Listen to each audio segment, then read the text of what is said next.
la solution, ce serait plutôt de miser sur une transition fondée sur la sobriété, aussi bien en termes de consommation énergétique, mais également de consommation d'eau qui sont très largement liées, puisque les industries dont j'ai parlé utilisent aussi très largement l'eau des cours d'eau pour leurs procédés industriels.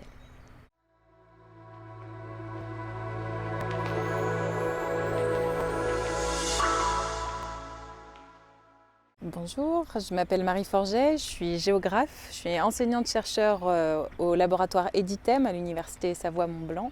J'interviens aujourd'hui dans le cadre du projet porté par le SM3A Eau et Participation Citoyenne.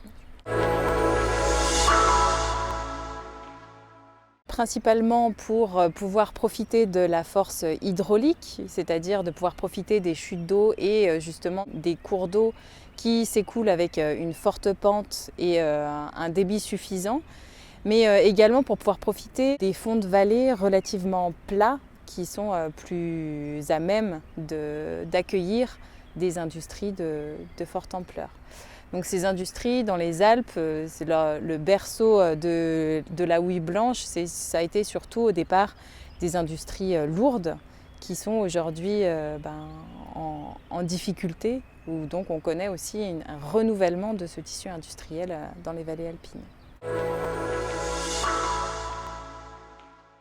En termes d'impact dans une approche géographique, ce qui est très intéressant, c'est justement de changer d'échelle, de pouvoir analyser les impacts à l'échelle très locale de l'ouvrage lui-même, mais également ces impacts beaucoup plus globaux, puisque ces ouvrages font partie d'ouvrages un petit peu en cascade. Les cours d'eau ne sont pas aménagés uniquement à un endroit, mais tout au long en fait, de leur écoulement.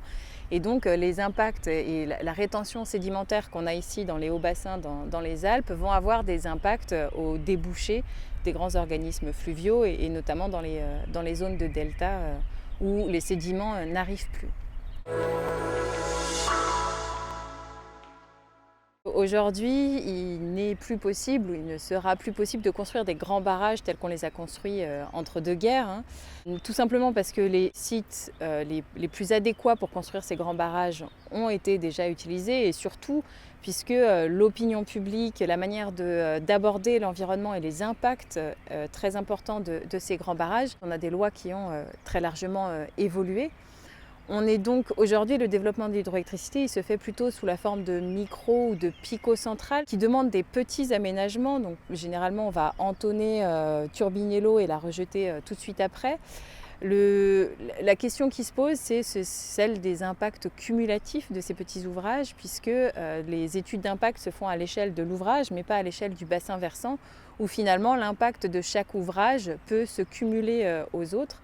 Et on n'a pas vraiment de recul en fait, sur ces impacts cumulatifs.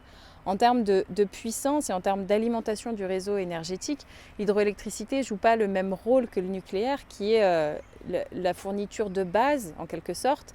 L'hydroélectricité, elle joue plus pour répondre à la demande de pointe, c'est-à-dire là où justement les centrales nucléaires ne peuvent pas produire plus. Le remplacement de l'un par l'autre est pas possible, mais globalement, l'idée, ce serait d'utiliser le potentiel qui est déjà installé, de réduire la consommation pour pouvoir justement diminuer le nucléaire. C'est plutôt dans cette optique qu'on peut envisager la complémentarité entre les sources d'énergie, qu'elles soient nucléaires, hydroélectriques ou renouvelables. Si on parle en termes d'aménagement électrique des cours d'eau dans nos vallées de montagne, la solution ce serait plutôt de miser sur une transition fondée sur la sobriété, aussi bien en termes de consommation énergétique, mais également de consommation d'eau qui sont très largement liées, puisque les industries dont j'ai parlé utilisent aussi très largement l'eau des cours d'eau pour leurs procédés industriels.